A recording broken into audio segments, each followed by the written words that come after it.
Bom dia a todos. Nós estamos começando com um atrasinho de praxe, para não perder a prática, né? É mais elegante fazer as pessoas esperarem alguns minutos. Mas, na realidade, essa elegância reflete os problemas que a tecnologia nos cria, né? Eu vou trocar de idioma, embora considere a nossa língua maravilhosa, porque a nossa conferenciante desta manhã fala outra língua igualmente linda. Então, eu vou fazer a apresentação da nossa conferenciante em espanhol. Ella se llama Marta Pulido, es de la Universidad de Antioquia, Colombia. Es doctora en Ciencias Literarias y Humanas de la Universidad de París, máster en Literatura Comparada de la misma universidad, profesora del programa de traducción de la Escuela de Idiomas de la Universidad de Antioquia, dirige el grupo de investigación en traductología, la línea de maestría en didáctica de la traducción y la revista de traducción Mutatis Mutandis. Ha publicado en la editorial Universidad de Antioquia Filosofía e Historia en la Práctica de la Traducción del año 2003.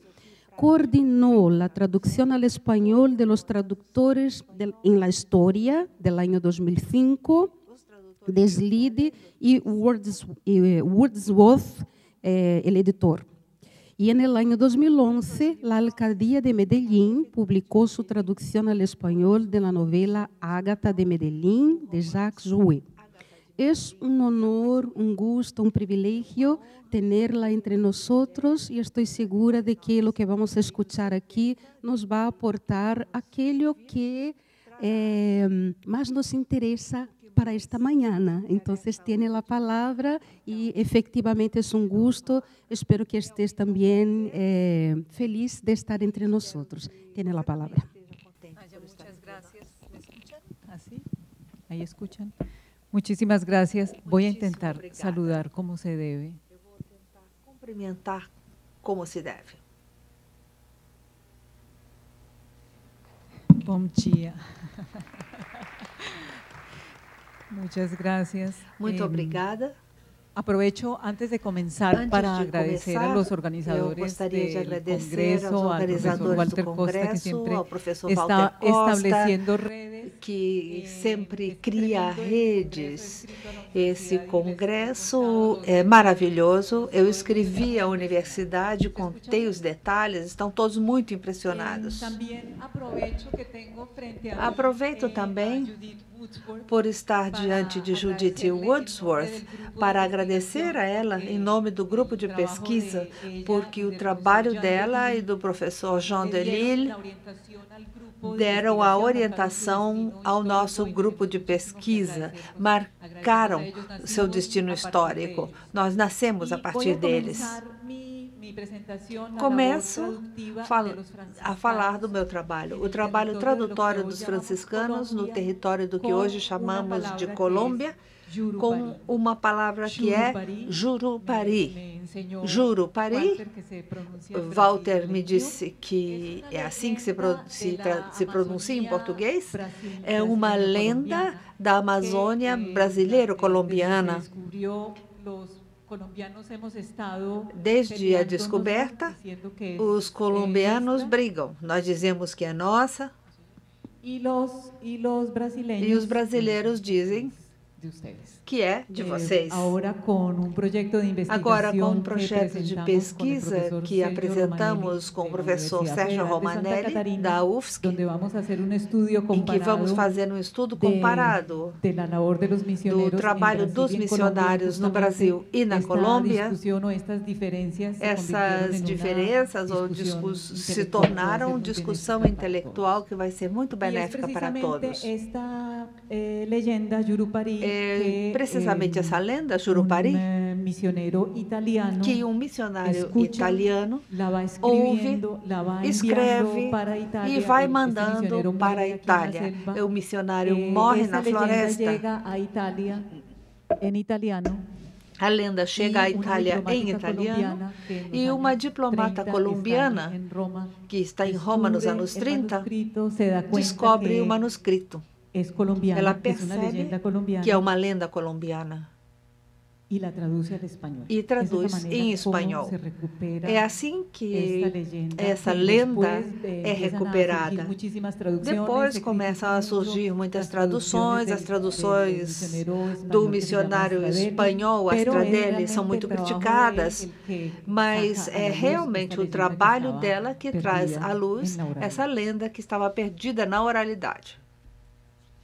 Em setembro de 2011, ocorreu em Assis o terceiro colóquio internacional de tradução monástica, organizado por Antônio Bueno, da Universidade de Valladolid, e por Miguel Ángel Vega, da Universidade de Alicante. O seu título é sugestivo, Os Franciscanos Hispânicos pelos Caminhos da Tradução, Textos e Contextos. Participamos deste colóquio no contexto do projeto de pesquisa que estávamos desenvolvendo naquela época na Universidade de Antioquia. A história, sem dúvida, foi o eixo primordial do nosso trabalho e também a vontade de realizar nosso trabalho pedagógico da maneira mais responsável possível e com o senso da necessidade de renovação contínua inerente ao saber.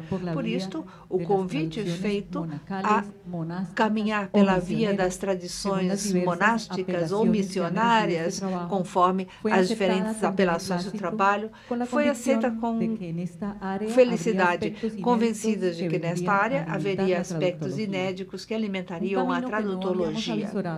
Não tínhamos pensado nesse caminho, porque éramos limitados, até agora, no campo da tradução, pela relação, em maior medida linguística, até certo ponto cultural e, em menor medida, histórica, que mantemos com as línguas europeias que mais interessam no nosso país, o inglês e o francês. As línguas indígenas começam a ser objeto de discussões curriculares, bem como o português e as diferentes variantes do espanhol. Isso significa que os nossos horizontes linguísticos estão se abrindo para outras latitudes, talvez mais próximas, e diante das quais fomos indiferentes por muito tempo. É o caso da interpretação em línguas de sinais, que agora está sendo discutida no nosso programa de tradução. Foi um colóquio em que boa parte dos temas tinha a ver com a situação dos franciscanos na Espanha e no Oriente, mas o encontro com acadêmicos da tradução na América Latina e da história da América Latina, como Jorge Bastar, Rosário Valdívia Paz Soltán, da Universidade Ricardo de Palma, em Lima, Tomás Serrano, do México, ou o franciscano Alonso del Val, entre outros, abriu a presença da tradução para outras perspectivas. Esta presença foi registrada no livro editado pelo professor Miguel Ángel Vega, Tradutores Hispânicos da Ordem Franciscana na Hispanoamérica, publicado pela Universidade Ricardo de Palma. Esse artigo que eu apresento faz parte de um projeto de pesquisa do qual participam também os professores Paula Montoya e Juan Guillermo Ramírez, da Universidade de Antioquia, que estão presentes, e os estudantes Johnny Barco, Juan Gabriel Giraldo e assessores internacionais como Miguel Ángel Vega, da Universidade de Alicante, e Antônio Bueno, da Universidade de Valladolid. Antônio Bueno é um dos pioneiros no estudo da tradução monástica e sua pesquisa. A tradução proposta, em primeira instância, como necessidade de evangelização, torna-se estratégia para aproximar-se desse outro diferente, do indígena, e acaba sendo um assunto de sobrevivência física e religiosa. O franciscano José Maria Alonso del Val, no livro que eu mencionei, tem um capítulo sobre os métodos missionários, no qual ele descreve, no sentido cultural da tradução, a metodologia singular dos frades menores para tentar entender o mundo cultural ao qual eles chegam e que eles querem conhecer para poder fazer uma evangelização eficaz. Tomaram a iniciativa, diz ele, de utilizar as crianças como seus mestres para aprender com eles o idioma através do jogo e assim tornar-se índios com os índios. Para escrever os primeiros vocabulários, os missionários utilizaram pictogramas e hieróglifos, com certeza seguros de ter entendido algo desta cultura, às vezes incertos disso. A verdade é que os franciscanos conseguiram, pelo menos, aproximar-se das concepções religiosas dos nativos e até talvez tenham se sentido afetados por eles. Suas concepções sofreram interferência desse universo em relação ao qual demonstraram fascínio. Isto é visível na maneira como eles mencionam conceitos cristãos que eles querem ensinar aos indígenas. É difícil traduzir em línguas de sinais, porque são termos da cultura azteca. Eles chamaram o Deus cristão de Ipalnemoani, doador da vida, Atlaua, o dono das barracas. Chamaram também Intonan, Intotá, nossa mãe, nosso pai, conceito nativo. Ou então chamavam Jesus de Temakixtiani, libertador das pessoas. Ou descreveram o conceito da encarnação como Okimokueliko Intomaseualnakayo. Então, eles chamavam de Maceuales, gente comum. A redenção era Tlatoli Inemakixtiloni, que é a palavra que liberta as pessoas. Não se tratava de copiar conceitos europeus da cultura indígena, e sim um modelo exemplar do processo do que Alonso del Valle chama de enculturação. Esse fragmento de Alonso del Valle mostra como os indígenas, nesse caso a cultura azteca, entram na intencionalidade franciscana, que chama de enculturação. E que Miguel Ángel Vega prefere chamar de interculturação. Nós vamos usar o termo transculturação para referir-nos ao surgimento de identidades inéditas, cuja singularidade é inesperada, pois vai sendo construído de maneira surpreendente à medida que as culturas e textos orais dos nativos vão sendo postos por escrito e à medida que se atinge algum grau de compreensão entre os nativos e os recém-chegados. Os europeus que chegam interpretam o que eles vivenciam e o que eles veem. A interpretação através da linguagem é posterior, assim como a transferência para a escrita dessas interpretações, que são elaboradas e se reflete sobre elas, embora incertas do ponto de vista conceitual, do contexto da razão e da fé cristã. Em muitos casos, é possível perceber nesse movimento de exposição diante das duas culturas, um movimento de especulação e interpretação. Aqui vemos uma vontade verdadeira de compreender o outro por meio da aprendizagem da língua de ambos e da eventual escrita disto, o que vai transformando as identidades de uns e outros e construindo novas identidades.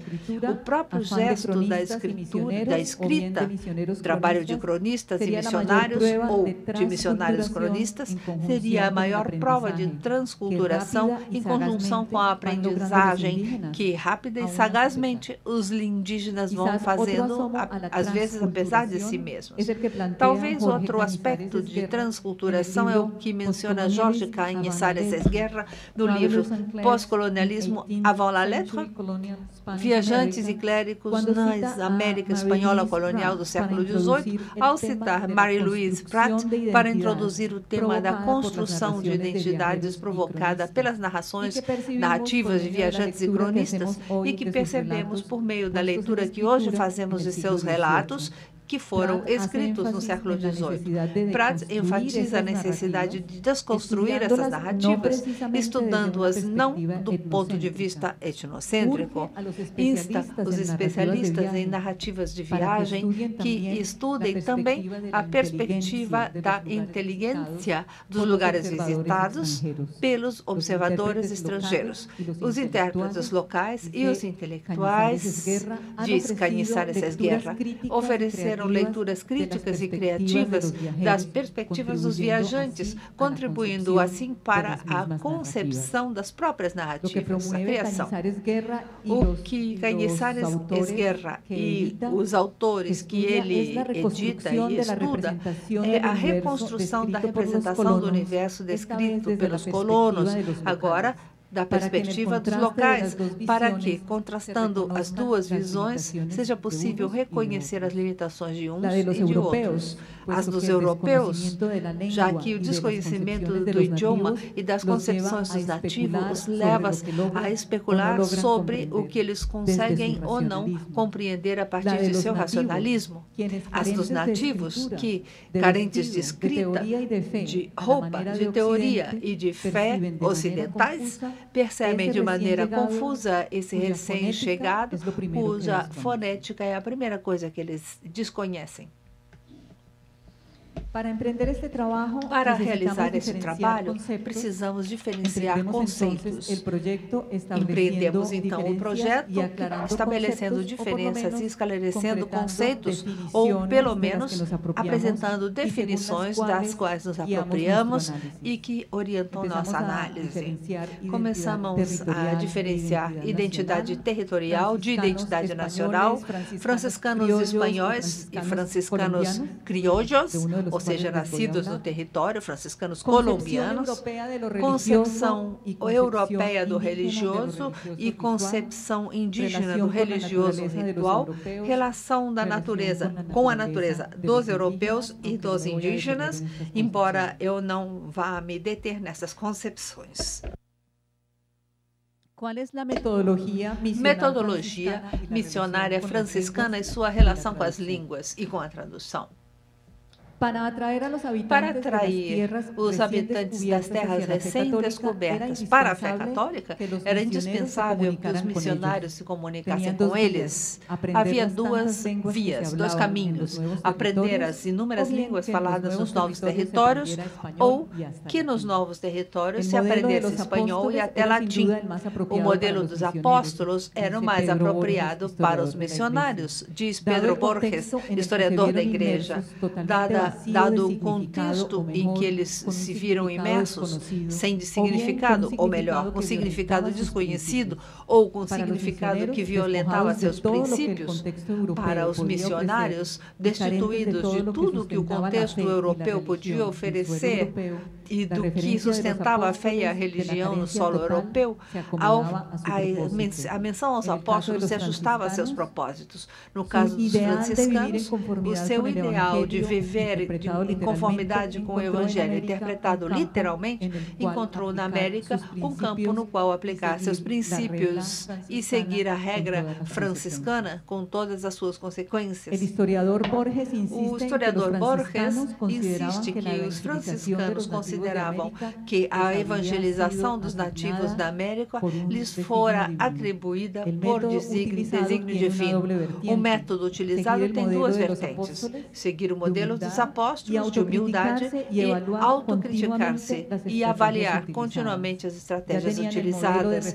Eles já tinham um modelo de referência e então precisavam agora, entre outras coisas, para a mera sobrevivência, precisavam aprender as línguas e assim tinham que conhecer seus habitantes, seus falantes. Assim, aproximam-se, em primeiro lugar, com caráter antropologia, o que é a base do seu método, porém, com toda a evidência geográfica e de delimitação espacial. Os indígenas precisavam ser situados em um espaço geográfico no qual pudessem ser observados e protegidos e onde pudessem ser monitorados, tanto em relação à sua aprendizagem da língua e da fé, como para aprender com eles, suas línguas e sua cultura. Esta própria disposição espacial servia para que os missionários se protegessem. Resolvida a questão da disposição espacial, eles podiam se dedicar à pregação. Borges aponta que há dois objetos ligados à tradução que motivam todo esse esforço de ensino e aprendizagem das línguas. Um é o das orações ou doutrinas, o outro da catequese. São dois usos da língua bem diferenciados. Para as orações, sob a influência da tradição castelhana, a que pertenciam Pedro Borges, doutrinas breves, Pedro Borges chama de doutrinas breves e desejosos de evitar o perigo de que um texto em língua indígena contivesse inexatidões ou erros teológicos, os evangelizadores preferiram que os nativos aprendessem de cor, ontem Jorge Bastan as orações em um idioma que eles não entendiam e que pronunciavam mal, mas que Deus entendia perfeitamente. Preferiam isso e não que, desde um primeiro momento, o fizessem de maneira teologicamente defeituosa. Os indígenas são então obrigados a aprender de cor as orações ou doutrinas em latim ou em espanhol. É claramente um exercício de memória, mais do que uma aprendizagem conceitual ou um exercício de fé. Em relação à catequese, o processo para os missionários é tradução inversa. No primeiro momento, esse processo passa pela interpretação. Enquanto os nativos estivessem em vias de cristianização, diz Borges, a língua missioneira foi sempre aquela falada pelos habitantes do território em que se evangelizava. Os primeiros missionários precisavam recorrer a intérpretes para expor a mensagem de que eram portadores, se é que eles mesmos, como acontecia com frequência, não tinham aprendido a língua dos indígenas que evangelizavam. A interpretação é concebida, então, como estratégia para que o missionário aprenda a língua indígena, mas o indígena também aprende espanhol. Na verdade, a catequese é um momento de comunicação e de aperfeiçoamento das línguas de ambos os lados. Seja como for, a aprendizagem das línguas locais torna-se uma obrigação, a tal ponto que se exigia o conhecimento do idioma nativo na prova, no exame, que precedia a entrega de uma doutrina ou paróquia de Índias. Digamos que hoje chamaríamos de um certificado de língua. A aprendizagem da língua era uma obrigação. Os franciscanos da Guatemala tinham que dedicar a essa aprendizagem, em 1667, um máximo de 8 meses, sob pena de ter reduzida à metade a sua ração anual de chocolate e açúcar, se eles não conseguissem dominar o idioma nesse período de tempo. Em um primeiro momento, e como eles não tinham meios de aprendizagem, os missionários tinham que aprender o idioma com os novos índios, a partir dos recursos ditados por sua iniciativa pessoal, e cito Borges, o principal dos quais é recorrer às crianças. Isso se repete em tudo que estudamos sobre os missionários. E aos intérpretes, para que anotassem por escrito as palavras que ouviam, registrassem o significado, compará-las com outras e, pouco a pouco, ir elaborando um vocabulário que seria aperfeiçoado com o tempo. Assim foram elaborados os primeiros vocabulários e as artes ou gramáticas. Foram também criados centros de missão, onde os próprios missionários ensinavam as línguas nativas aos recém-chegados. No caso dos 17 colégios de missões fundados pelos franciscanos em toda a América entre 1683 e 1816, onde era obrigatória uma aula diária de idiomas indígenas. Em etapa posterior, os próprios nativos vão ensinar aos missionários recém-chegados as suas línguas. A aproximação com os indígenas foi, de início, afetada pela atitude dos primeiros missionários diante do que eles consideravam como idolatria. Essa aproximação também era afetada pela relação de escravidão que os conquistadores espanhóis estabeleceram com os indígenas. A atitude de boa parte dos missionários, inclusive Frei Toribio de Benavente ou Frei Juan de Santa Gertrudis, de que eu vou falar na segunda parte, é aproximar-se, participar para aprender com esse outro diferente que é o indígena. Assim, o Frei Toribio de Benavente se comunica com os indígenas que ele cristianiza e se assimila a eles através de seu idioma para tentar compreender sua alma. As leituras que os missionários fazem do universo religioso dos indígenas é de natureza diferente em 3 aspectos. Eles recorrem ao estudo de livros rituais ou pinturas e hieróglifos de caráter religioso que escaparam à destruição dos primeiros missionários. Eles escutam também seus cantos, porque para os indígenas, nos cantos, eles relatavam todas as tradições mitológicas de sua religião. E, além disso, o oral não tinha uma materialidade que pudesse ser destruída. Como terceira metodologia, ouvem em primeira mão as narrativas dos indígenas. Não se tratava, portanto, de uma conversão cega pela fé, mas passava pela razão, pela vontade. Um trabalho que, à medida que ia sendo sistematizado, era objeto constante de avaliação. Em todo caso, o tema da aprendizagem de línguas de ambos os lados é complexo e tem seus altos e baixos. Pedro Borges reconhece que a cristianização não foi feita de forma tão total como os missionários esperavam. Segundo ele, os métodos de cristianização deram fruto. Os indígenas acataram o cristianismo, mas circunstâncias alheias aos métodos geraram a volta dos índios à idolatria. Determinadas deficiências da evangelização impediram que se contrabalançasse, na medida do possível, a influência das circunstâncias. Entre os dois pesos, cristianismo e paganismo, o índio se deixava levar ora por um, ora por outro. Sem deixar de ser cristão, queria, ao mesmo tempo, continuar sendo pagão. Como não podia coordenar em um único sistema esses dois sistemas religiosos, chegamos ao que Pedro Borges chamou de religião justaposta. Eu considero que aqui tem seu papel o que chamamos de transculturação e que é, portanto, um momento transdiscursivo. São 2 discursos religiosos que se encontram e produzem essa justaposição que, poderíamos dizer, caracteriza o cristianismo na América. O cristianismo, que afinal é diferente do vivido na Europa no século XVI e, evidentemente, do que se vive na Europa hoje, justaposição de fé, porém, justaposição de parte da linguagem.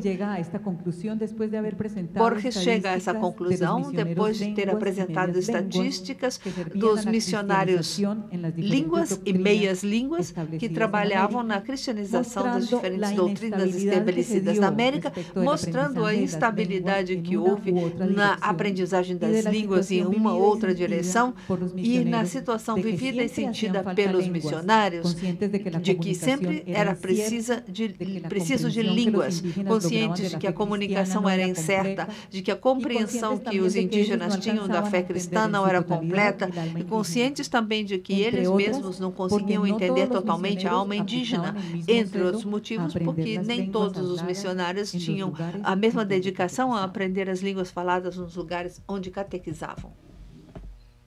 Agora sim passo à ordem franciscana em Colômbia. Ordem franciscana na Colômbia. Eu vou apresentar 2 franciscanos, o Frei Gregório Arcila Robledo e o Frei Juan de Santa Gertrudis. O Frei Gregório Arcila Robledo, que nasce na Colômbia em 1890 e morre em 1958, fez um trabalho de recuperação da história dos franciscanos na Colômbia, pesquisa que ele registra em seu livro Anotações Históricas da Província Franciscana da Colômbia, publicado em 1953. Ele se baseou nas crônicas de historiadores franciscanos do século XVI, na Colômbia, como Frei Pedro Simón, Frei Esteban de Asensio, Frei Pedro de Aguado e Frei Antônio Medrano. Arcila Robledo nos diz que em 1514 já é possível falar de uma missão franciscana em Santa Maria Antigua, com a presença de Frei Juan de Quevedo, o primeiro bispo que vive na América. Em 1550, se estabelece em Santa Fé de Bogotá a custódia de São João Batista do Novo Reino de Granada. Outros historiadores, como Abad Pérez, informam sobre os colégios missionários. Em 1753, tínhamos o Nossa Senhora das Graças de Popayán, aonde vai o Frei Juan de Santa Gertrudis, e a de São Joaquim de Cali. Cali e Popayán são duas cidades muito próximas uma da outra, e naquela época estão muito ligadas. É uma província franciscana. Popayán é uma cidade colonial que está conservada como no século XVIII, e Cali, ao contrário, é uma cidade grande, com todos os problemas das cidades grandes, edifícios altos, barulho, poluição.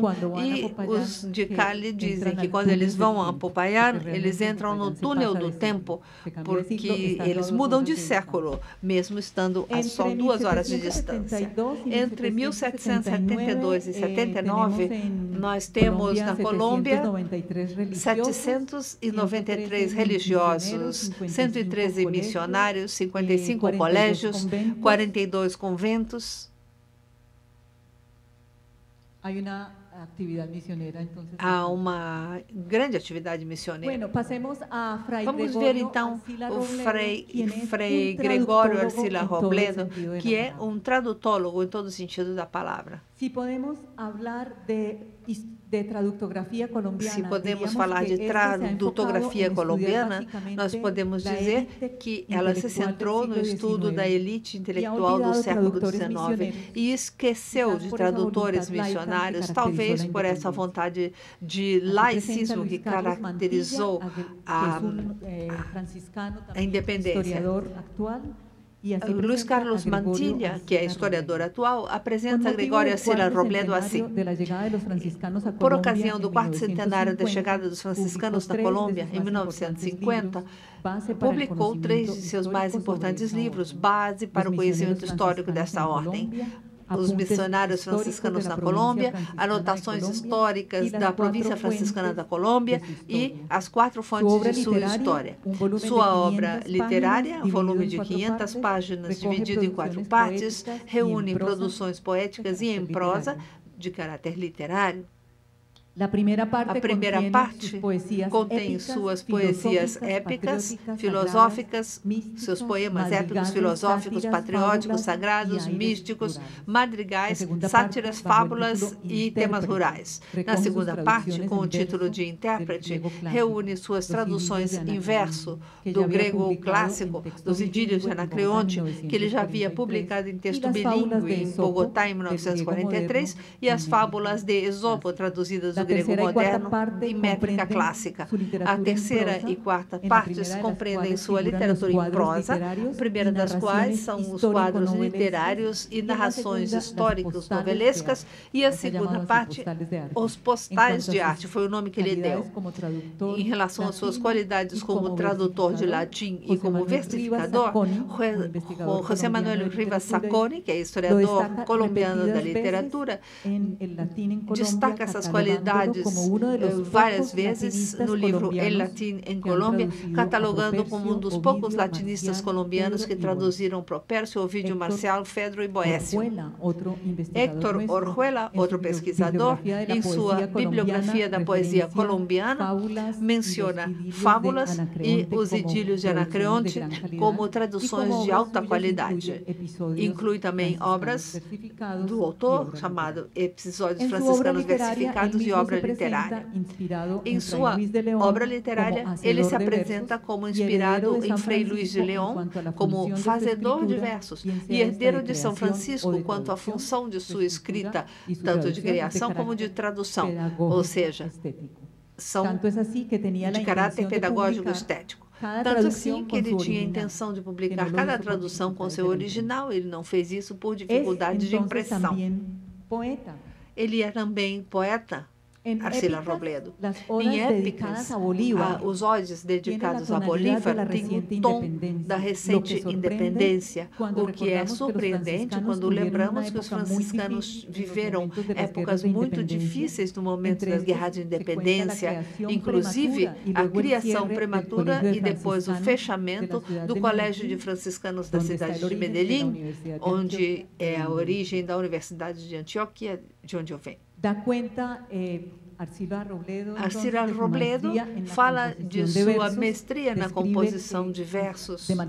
Ele descreve de maneira pedagógica os nomes dos versos que ele utiliza. Ele é tradutor do grego, tradutor de latim. E aqui eu vou me deter um momento, porque ele apresenta a sua concepção da tradução em uma das introduções desses livros. Na apresentação de seus ódios filosóficos de Horácio, Arcila Robledo expõe seu processo de tradução e as dificuldades que ele acarreta, devido, inclusive, diz ele, ao desconhecimento da pronúncia latina, que ele não conhece, que deixa certa incerteza em relação à tradução da musicalidade dos versos e a acentuação das sílabas. Então, ele pergunta como devemos traduzir. Aí, ele desenvolve seu ponto de vista e explica. E ele mostra que conhece os tradutores colombianos. Eu vou ler essa nota de Arcila Robledo. Como se deve traduzir? Devemos evitar dois obstáculos, a infidelidade e a paráfrase. Qualquer uma destas desmerece uma tradução cheia de todas as qualidades imagináveis. As duas juntas levam a um fracasso irremediável. A infidelidade consiste em colocar o que não está e omitir o que está. Uma obra interpolada ou mutilada não é mais a que era, e sim um escombro ou uma caricatura. Proteu mudava de formas, mas não de ser. Todas as traduções devem equivaler, pois são iguais a uma terceira, o original. Uma tradução sem equivalência substancial a seu modelo é ruim por definição. Em si, pode ser uma primorosa obra de arte, mas como tradução, sempre será a bela infiel, como se diz na França. A paráfrase é apenas uma mistura ou combinação, por assim dizer. Na paráfrase, o que chega usa os atavios do dono. É um crime atrás de outro. Além disto, sem profanar nem desvirtuar, conservados o fundo e as belezas, ampla liberdade é concedida aos tradutores, pois também eles são pintores e poetas, supondo que não se trata de fazer decalques, e sim fidus interpres do próprio Horácio, ou seja, non verbum e verbo, sed sensum exprimere descenso, como ensina São Jerônimo, mestre da arte de traduzir. Procurei fugir do prosaísmo e dar uma ideia mais aproximada possível do original latino. Ele termina seu breve tratado elogiando 4 tradutores colombianos de Horácio: Miguel Antônio Caro, Rafael Pombo, Ismael Enrique Arciniegas e Francisco Vergara Barros, fazendo algumas críticas às traduções deste último. Claro, como dizia Ramiro ontem, ele diria que a sua tradução era melhor que a dos outros, como nós sempre achamos. Ele acrescenta um apêndice em latim com frases dos ódios que ele considera importante apresentar ao leitor em sua língua original com comentários, sempre com sua intenção pedagógica. Traduz poemas de Virgílio, Ovídio, Boécio e fábulas de Fedro. Termina a sessão das traduções de latim com o poema Vaidade, de Jacopone de Todi, traduzido do latim medieval. Ele traduz, então, do latim, do italiano para o latim, do inglês, do francês, do italiano arcaico. Assim, contribui para o desenvolvimento do humanismo colombiano, traduzindo autores clássicos, apresentando-os ao público do jovem país. Participa, assim, da construção de uma cultura que hoje está bastante invisibilizada. Eu concluo, então, com Frei Juan de Santa Gertrudis e a Traslácio. Frei Juan de Santa Gertrudis nasceu em Mallorca, ilha espanhola, e chegou a Nova Granada em 1757. Ele chegou ao colégio missionário Nossa Senhora das Graças de Popayán, que só tinha 1 ano de vida. Ele escreve uma obra uma obra mais conhecida se chama As Maravilhas da Natureza. É uma obra em 4 tomos que podemos considerar como uma crônica de viagem. É uma descrição detalhada dos lugares por onde ele passou. Ele descreve portos, mares e cidade. O primeiro volume quer informar os nomes dos alimentos consumidos ali. É uma grande preocupação dele. É uma grande preocupação dele. Uma definição leva a outra, pois no caso da comida, tudo é novo. O que se come, a forma de preparar, a forma de apresentar e a forma de comer.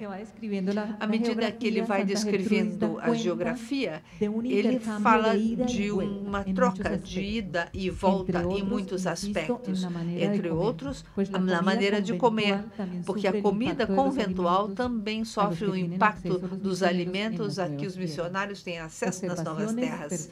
Observações, percepções, exageros, narrações que vão formando a representação do que somos e de como uns e outros nos transformamos no contato com realidades novas.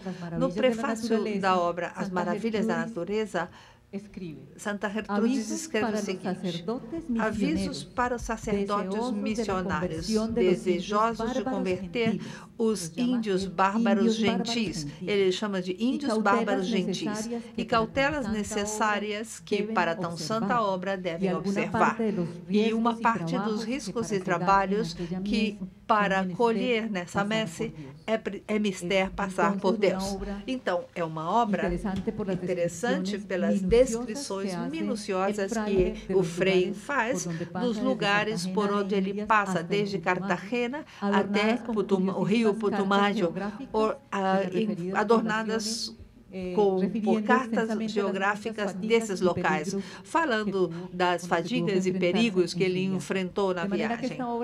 Essa obra tem, então, valor por ser minuciosa em suas descrições, muitas vezes criticadas na obra de Santa Gertrudis, mas ele escreve para os missionários europeus que se aventuram nessas terras e, por isso, o excesso de descrições e daí também seu caráter pedagógico, porque a sua função é ilustrar. A maneira espontânea como os 4 tomos da Maravilhas da Natureza são construídos pode ter sido inspirado no livro de Marco Polo, As Maravilhas do Mundo. Também já se disse que pode ter sido inspirado no Livro das Maravilhas de Raimundo Lúlio.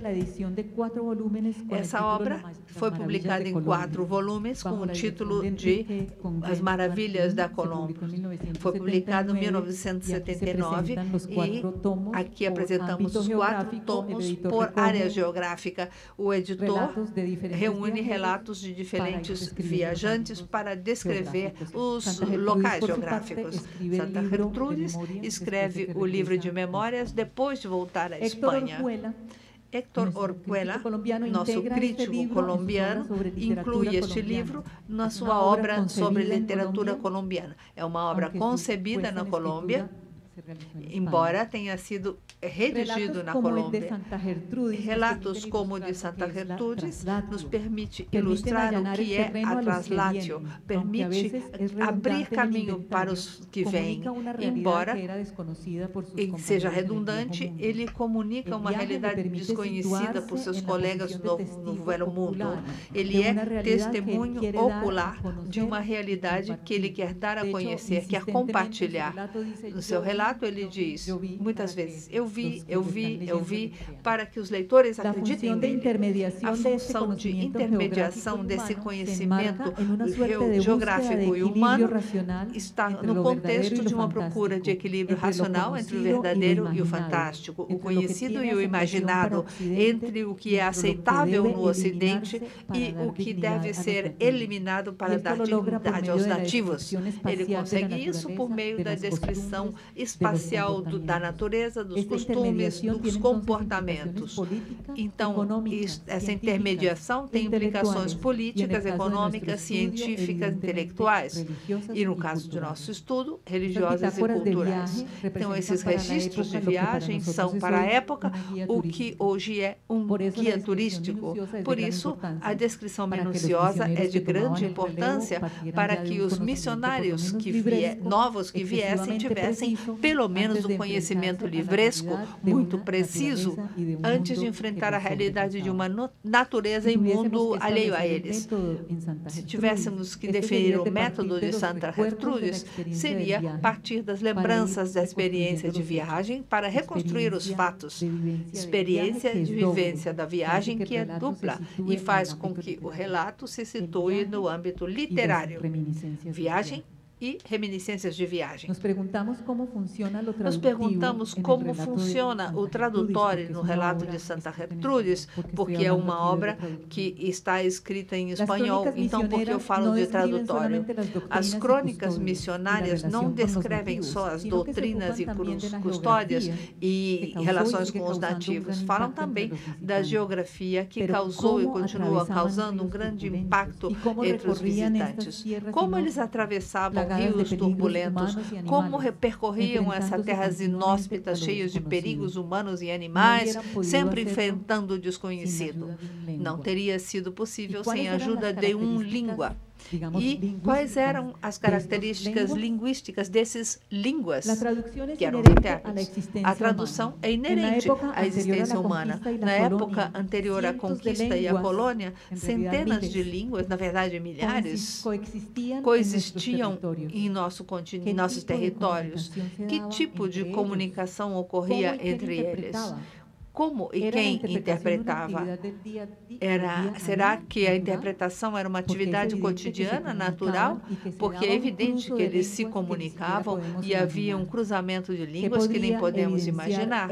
O que esta ou outra forma de interpretar ou traduzir poderia evidenciar em termos de natureza, identidade, forma de vida, visão de natureza de uns e outros?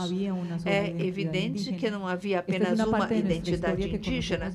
Essa é uma parte da nossa história que nós conhecemos mal e que é difícil de estudar. Embora tivéssemos línguas catalogadas, e Tovar cataloga cerca de 2.400 línguas e dialetos da América do Sul, mal começamos a colocar as perguntas orientadoras que abririam caminho à pesquisa sobre troca linguística e atividade de interpretação, ou então sobre os problemas de comunicação que ocorreram no contexto prévio à conquista e à colônia nos nossos territórios. A tradutologia deve fazer isso, e particularmente a história da tradução. Pelo menos devemos lançar essas questões para que os espíritos comecem a despertarem para isto, considerando que alguns desses idiomas ainda sobrevivem e continuam lutando por sua existência, reconhecimento e visibilidade. Podemos afirmar que essas línguas pertenciam a famílias linguísticas de difícil definição para os missionários. Portanto, era necessário estabelecer aula ou dar aulas para que os missionários aprendessem as línguas dos nativos. Então, quando Santa Gertrudes escreve esse relato, a situação era a seguinte: os nativos não falavam castelhano e os recém-chegados não falavam línguas indígenas. É possível que, para os recém-chegados, essas línguas fossem as principais e que essas línguas funcionassem como língua estrangeira para os próprios nativos. Assim, suscitam a preocupação. Qual será a exatidão das traduções e interpretações feitas na época? Ambas as partes aprendem a língua em função da necessidade tradutória. A situação se repete hoje e não precisamente entre línguas indígenas e línguas europeias. Seja como for, uns e outros conseguem, em maior ou menor medida, conviver e comunicar-se. com precisão ou sem. Em Santa Gertrudis também há tradução intralinguística. E eu vou ilustrar isto lendo um curto parágrafo sobre uma das descrições que ele apresenta de uma fruta que ele encontra quando chega a Cartagena, que é o tamarindo. Cada uma das frutas e flores que ele encontra, ele descreve. Eu vou ler o que ele diz sobre o tamarindo. Também vi em Cartagena, ele diz vi, não é? A árvore chamada de tamarindo, ou tamarineiro, árvore muito grande, que só cresce em terra quente. É parecido com o álamo em seus galhos, mas a sua folha é pequena, parece uma folha de trevo. As suas frutas são como umas vagens achatadas com 2 ou 3 compartimentos, e ali dentro está seu fruto agridoce fresco. Temos essas vagens nascem como em cachos, como na Espanha, como outra fruta da Espanha. A fruta, antes de amadurecer, é mais ácido, ele diz azedo, do que o vinagre forte, mas é um azedo apetecível, embora perturbe os dentes. Os animais procuram sua sombra, e os trabalhadores, quando chegam com animais cansados e suados, levam-no às suas sombras, que são refrescantes e restabelece as forças e tira o cansaço. É assim que ele descreve cada fruta que ele encontra. Ele descreve o sabor, mas também sua utilidade. Vemos então em Santa Gertrudis a translatio, a tradução da vivência colombiana para a península, que é transposição de caráter pedagógico, mas também transmissão de um sentimento de admiração. Quando ele descreve, por exemplo, a chirimoya, fruta, tipo fruta do conde, eu não sei se tem aqui no Brasil a chirimoya. Ele diz, não há na Espanha e nem creio que Deus tenha criado fruta igual. Só no paraíso. É a rainha das frutas todas as frutas já conhecidas no mundo. Então, ele descreve a natureza e assim dá para sentir como ele trata com carinho estas terras. Aqui é o mapa da viagem de Santa Gertrudis, de Cartagena a Popayán. Ele vai também... Aqui aparece uma marca de estrada, mas, na verdade, ele percorre o rio, ao longo do rio Madalena, que é um caminho muito mais longo do que a estrada de hoje. Vamos ao epílogo. Voltemos à nossa proposta de transculturação argumentada na introdução. Os missionários franciscanos, em seu empenho de evangelizar os indígenas, fizeram uma espécie de traslácio ao trazer para esses territórios religião, idioma, costumes. Os indígenas, como território receptor, interferiram nos propósitos dos missionários, fazendo assim uma traslácio, talvez não tão evidente em outro sentido. O trabalho de aprendizagem de línguas, de interpretação e de escrita, feito pelos franciscanos, teve características diferentes conforme as diferentes épocas. No período durante o qual São Frei Juan de Santa Gertrudis vive nesse território, é possível enriquecer, a partir desse período, a cultura da Península Ibérica pode se enriquecer a partir das narrações do que ele viu nessas terras. Ele fala como um missionário espanhol que se aventura nessas terras para evangelizar.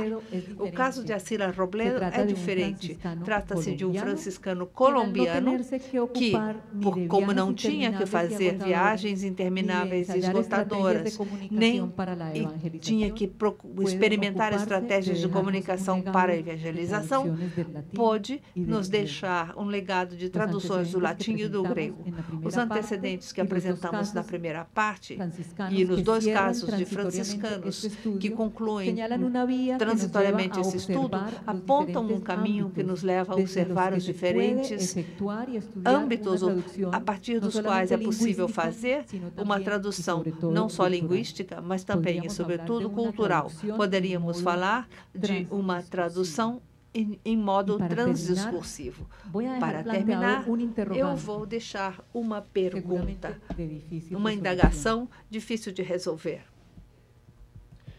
Como terão vivido os habitantes desses territórios? Como eles terão vivido essa traslácio? Eles que não viajaram, eles acolheram os viajantes. Muito obrigada. Obrigada.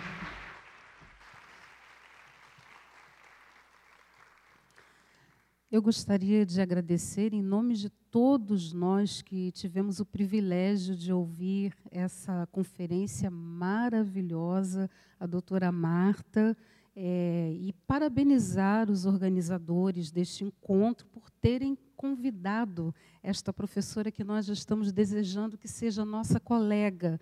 Entre os ensinamentos que ela nos trouxe, dos franciscanos, um vai ficar gravado na minha mente.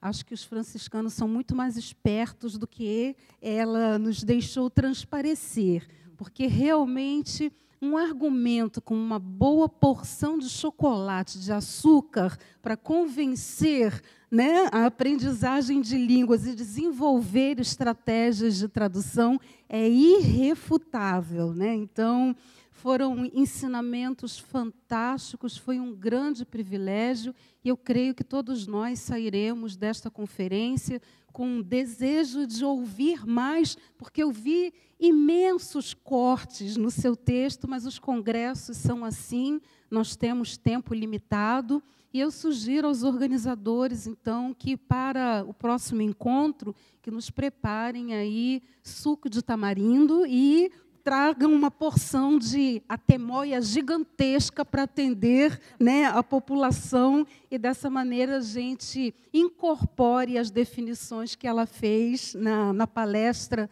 interessantíssima sobre tradutologia. É incrível, e nós saímos daqui com fome e com sede, né? Então, vamos para o nosso intervalo. Muito obrigada, professora. Obrigada. Seja muito bem-vinda entre nós, e obrigado a todos que estiveram aqui neste momento.